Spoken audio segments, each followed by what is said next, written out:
Էսի ջումելիա վարտա, շատ սիրուն սորտ է, էսի շատ եմ սիրում։ Մենք հիմնական եկանք Ֆրանսայից մտածելով ինչ բնագավառի վրա ներդրում անենք, բայց ճանաչված բնագավառա, որ վարտերի բիզնեսը աշխարհի վրա շատ շահութաբեր ու հետաքրքրական բիզնես է, որոշեցինք Հայաստանը այդ բիզնեսը զարգացնենք եւ ճիշտ ասեմ, բավական կողենք հելևար։ Արման Փինարբասին երկար տարիներ ապրել է Ֆրանսիայում, վերջին տարիներին վերադարձել եւ 2024-ին ընկերություն է հիմնել, ներդրումներ արել վարդերի մեծ ջերմատուն ստեղծելով, ավելի քան 4 միլիարդ դրամի ներդրում 28 տարբեր տեսակի վարդեր։ Արդեն սրանք մեկ կանիմորից լրիվ վերջնական դեսկով կլինի եւ մինչեւ ասենք այս ամսվա վերջը մինչեւ մայիսի սկիզբը բոլոր ջերմոցը բոլոր ծաղիկները պատրաստ կլինեն, ենթակա կլինեն վաճառքի եւ բոլորն էլ կարող ենք բերքը հավաքել։ Տարբեր երկրներում գործարանների համար դժվարություններ կան, բայց երբ որոշել է Հայաստանում ներդրում անել, զարմացել է։ 3 անգամ հանդիպել է էկոնոմիկայի նախարարին եւ ստացել բոլոր հարցերի պատասխանները։ Այստեղ ինչ որ դենում եք արտադրական մասը 4.2 հեկտար ունենք։ Պլյուս տեխնիկական զոնա կա, որ 3000 կարագոսի մետ կա։ Այսօրվա ճուճամբ մոտավորապես 60 աշխատատեղ ունենք։ Շատ շուտով, երբ որ առաջի ծաղիկները պիտի աճեն, պիտի լինենք 80։ Եվ մեծ համար մեծ բարդությունն է, որ մեծ մասը 80%-ից ավել առաջի անգամն է, որ աշխատում են։ Արտադրանքի 80%-ը նախատեսում են արտահանել։ Ջերմոցը ոչնչով չի զիջում աշխարհի լավագույն ջերմոցներին, քանի որ հոլանդական բարձրակարգ տեխնոլոգիաներ են կիրառված։ Գործարարն աշխատել է աշխարհի տարբեր երկրներում եւ գիտակցաբար եկել Հայաստան ներդրում անելու։ Նշում է, մեր երկրում բիզնես սկսելու խթանող գործոններ կան։ Ճիշտ ասեմ, մեր ներդրումը արեցինք, չէ որ այդ pedagogan աջակցությունը կար, եւ մեր ներդրումը արեցինք ավելի մեծ ծավալով, չէ որ pedagogan աջակցություն կար։ Պետական աջակցություն կար բանկային կամ դոգոսային սուբսիդիաների համար, կար ներմուծումի համար, սերտիֆիկացիայի համար, ներդրումները ենթակառուցվածքների համար, առնվազն 4 պետական աջակցությունները ստացել ենք։ Էդի ստանալով մեզ թույլ տվեց մեր ռիսկերը նվազեցնել, մեր ներդրումը ավելացնել, մեր որակը բարձրացնել, մեր ծավալը եւ ոնց ասեմ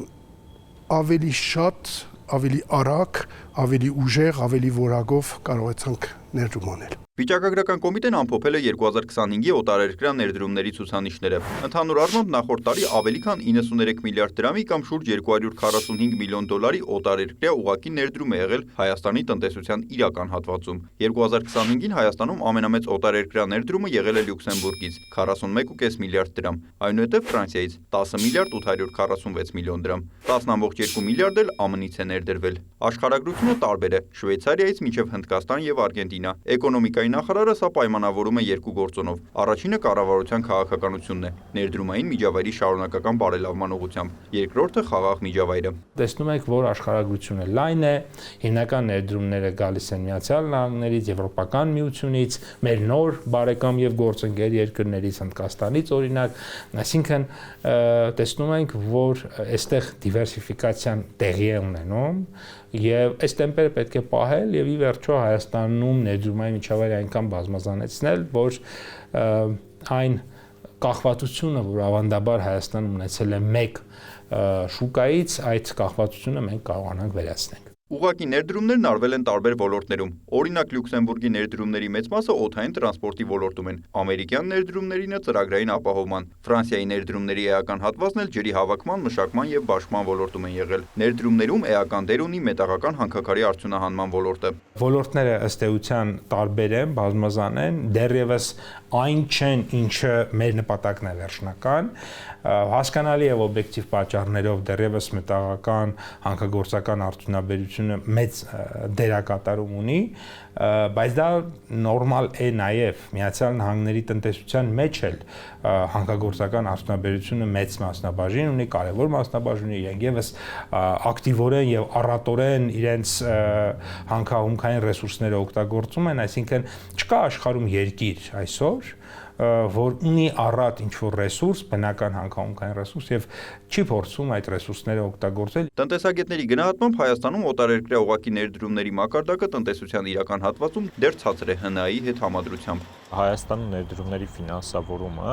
ավելի շատ հիմնվում է ներքին ռեսուրսների հաշվին եւ կարծում եմ սա պատահական չի, հա, որովհետեւ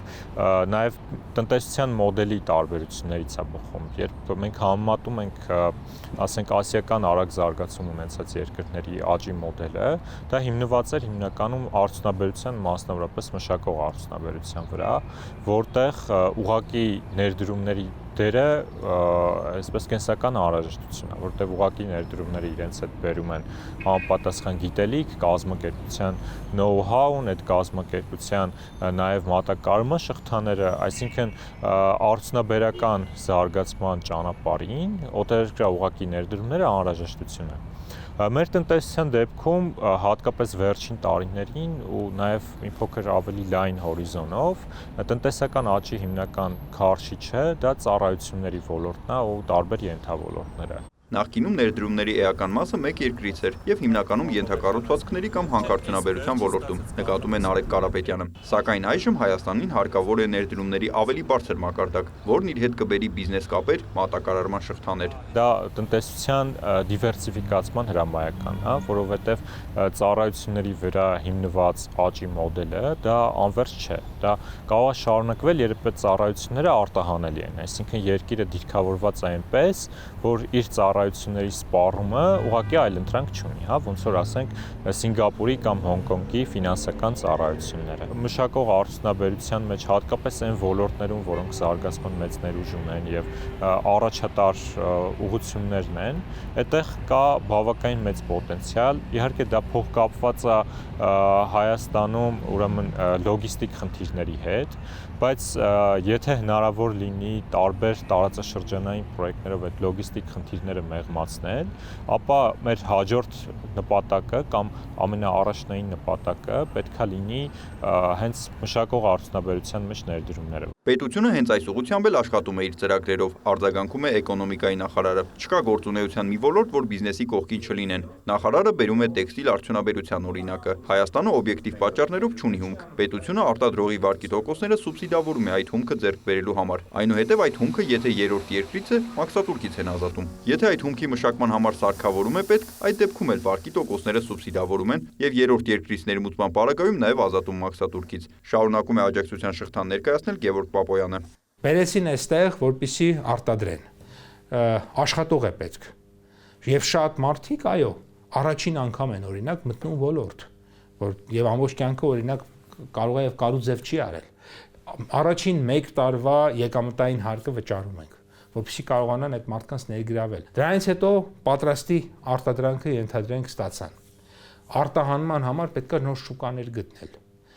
Օգնում ենք, որպեսզի գնան մասնակցեն տարբեր տեսակի միջազգային ցուցահանդեսների։ Կառավարությունը ծախսը ամբողջությամբ կամ 80-90%-ով վերցնում է իր վրա։ Եթե գտնում են շուկաներ, պիտի արտահանում անեն։ Արտահանելուց այնտեղ երկրներ, որ պիտի Հայաստանից օրինակ արտահանում է Եվրոպական միություն, կամ Կանադա, կամ Միացյալ Թագավորություն, կամ Նորվեգիա, առաջանում է մաքսատուրք։ Այս մաքսատուրքն էլ ենք վճարում իր համար։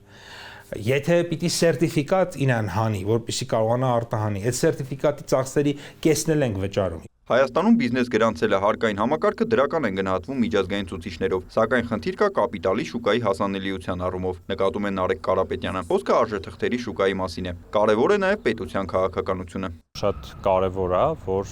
պետությունը պրոակտիվ մասնակցություն ունենա տնտեսության զարգացմանը արդյունաբերական քաղաքականության գործիքներով, այսինքն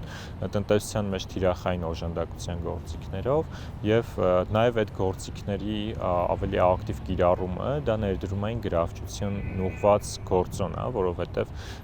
այդտեղ պետության պրոակտիվ դերը շատ ավելի այսպես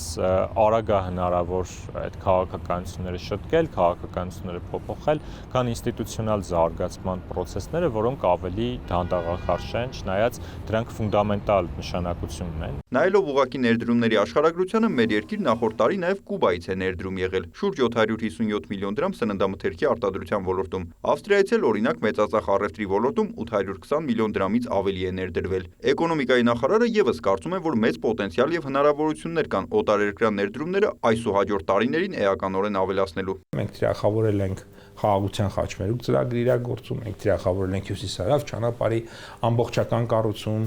մենք թիրախավորել ենք երկաթուղային հաղորդակցությունների վերականգնում, սահմանների բացում, ապաշրջափակում եւ այլն, եւ այս ներդրումները այն ծավալը, որ մենք ունեցանք այս տարի, պետք է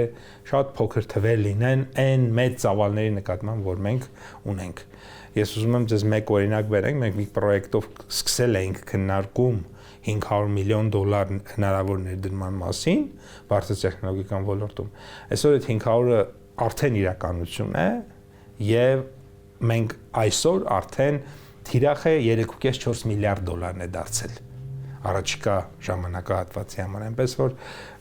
Հայաստանի համար իրապես մեծ հնարավորություն է ստեղծվում եւ հուսով ենք, որ նաեւ մեր շրջակայքում գտնվող խնդիրները, այդ թվում նաեւ հակամարտությունները շուտապույտ լուծումներ կստանան դրական, որոնցից իհարկե եւս կախված է այս պրոյեկտների իրականացման ժամկետները եւ ծավալները։ Ընդհանուր առմամբ նախորդ տարի Հայաստանի տնտեսության իրական հատվածում ուղղակի ներդրում է արվել ավելի քան 25 երկրից։ Նիկոլայ Ավետիսյան, Հովհաննես Քյոսեյան եւ Գևորգ Նահապետյան, Կիրակնորյալ ուրեր։